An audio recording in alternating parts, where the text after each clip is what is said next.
it. Ian Rush on the volley. Pick that out.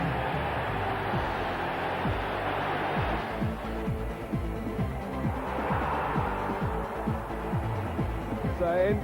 Now Rush. And Liverpool, who were 2-1 down, are 3-2 in front. It's going to be a testimonial year next year. Did you think it was going to work out this well when you first came here from Chester? Not when I first started out. As you say, I was in awe of everyone because there's some great players here. I was getting changed next to Ray Clements and Al Manson, and I just felt that I wasn't good enough to compete with them. I thought I'd give it a try, but I never in my wildest dreams felt I was going to get a testimonial 10 years at the top of Liverpool. And how is altered since shyly walking into Anfield as a raw youngster signed from Chester? For Rush, and Rush, a fine ball out on the left to Sutcliffe. Rush getting over to the near post. Sutcliffe now with a chance to get by Mills. Rush, can he turn? It's a great effort! How did it all come about, you signing for Liverpool? Alan Oakes was the manager at Chester then, and he came, and when Liverpool first came in for me, I turned him down because I said I didn't think I was good enough to go, but when Bob Paisley was their manager, invited me around Melwood and everything, I thought it was a chance too good to miss. So I thought, if I'm not good enough, but I want to play in the best stadium and be at the best training ground, which I felt it was then. I just wanted to go and give it a go. Signed in April 1980, everyone was talking about young Ian Rush. I think his biggest asset is his pace and his ability once he's taking the ball up pace to get the shot on target. I think that's the biggest thing he's got going for him. Amazingly fast, but he doesn't look it. He's a fairly big fella, and he just glides over the ground. He's very, very fast. What's he like off the pitch? In five-a-side, you mean? Or away from the pitch? I don't know, he doesn't talk.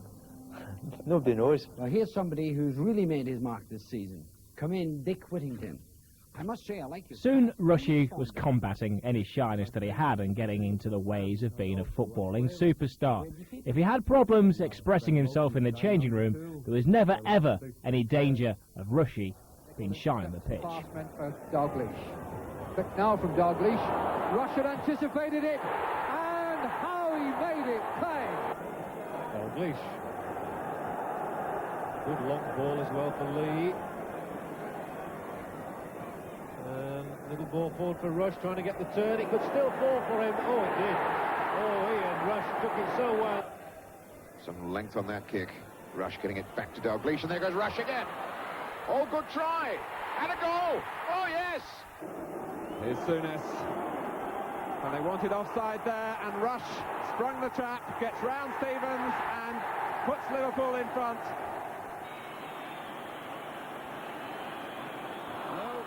It falls to Sammy Lee. And what about that for a ball? Inviting Ian Rush to make a charge, to take it round Price, to play it for David Johnson. Stopped by Clements, but it's not away yet. Rush! Ian Rush! After that, it was you and Kenny Dalglish, and it was a partnership made in heaven, wasn't it? Well, I say, a lot of it was down to Kenny because he knew his experience and all that helped me along. And with Kenny, he brought me along, and without him, I wouldn't have been where I am today. And we just when we didn't speak a lot, off the pitch, but on the pitch we seemed to have something there, which gelled, and it's great for me because I normally like playing up with big men, and with Kenny, he was just so good that it was a pleasure to play with him.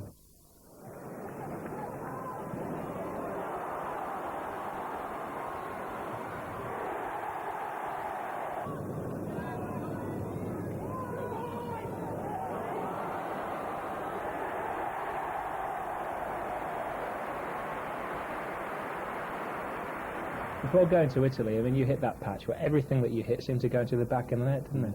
Yeah, it was just one of them things. I was getting so many chances though, and them days if I had 4 chances, I was scoring 2 or 3 goals, and people forget about the ones that you miss when you actually score the goals.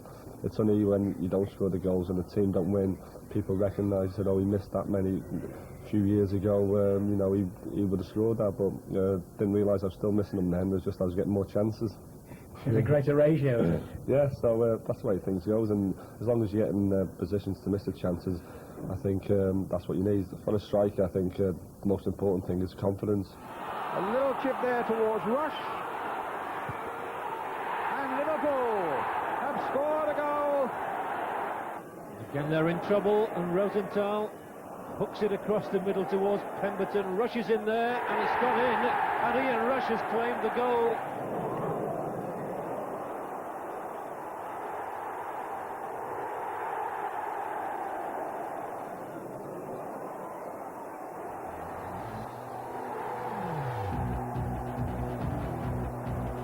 June 1987, Russia was lured by lira-laden Juventus, a club as big as Liverpool, with vastly different ways of living.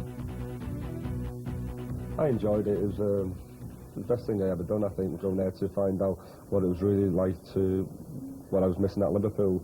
I think when I was at Liverpool, I didn't realise, you know, maybe how good of a place it was and everything. But as you say, you know, a lot of people, as famous saying, you don't know what you miss until you've gone.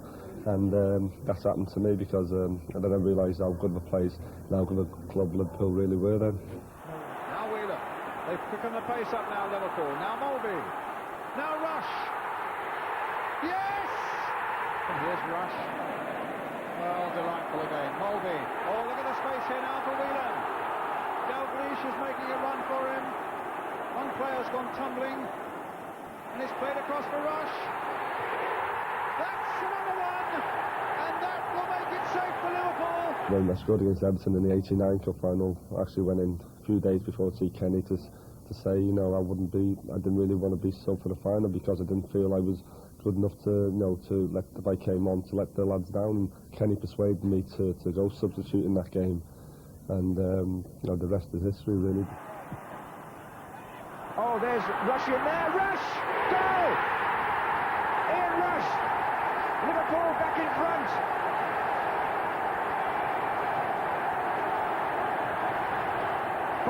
Into extra time, a typical Rush effort. Whelan, McMahon, Barnes, Rush, goal! 3-2 Liverpool. Ian Rush gets his second. I've never seen a better goal scorer. I can't honestly believe that. In this sort of era, anyone's been better than him, I think. The man alongside you's done well for you, hasn't he, Ian Rush? He's been brilliant for me. He's helped us in every game we've played together. He's been there for me. And I'd like to think I've been there for him as well, if he's needed me. But I didn't think he did, like. Best centre forward I've ever played with, obviously. He's fantastic. You know, if he gets half a sniff, he's always going to score. And it's been, you know, I've enjoyed playing with him. When I was a kid, like, I always like Ian Rush was such a legend, and to play with him now is something you've always wanted to do. You know, he still has this club at heart. He still thinks about the fans. Still has an affiliation with the fans, which I think is important these days. With a lot of people talk about players' wages and money. I still think they must retain an affiliation with the fans, and they must know what the fans are about. I think Ian has done that, which is good.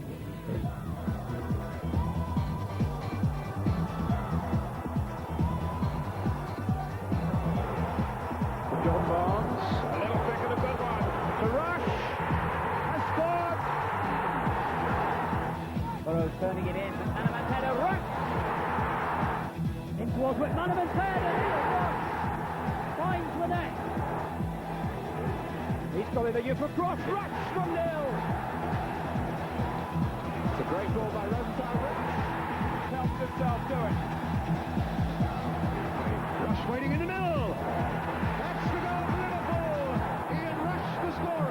Barnes again, crossed in again towards Rush. A brilliant goal. Mulvey against Seagraves. Mulvey's got the strength. The ball outside the area, but Ian Rush rolls it into an empty goal. Ronnie Rosenthal. Redknapp for the cutback. Rush! This genuinely great goal scorer now leads the Liverpool list.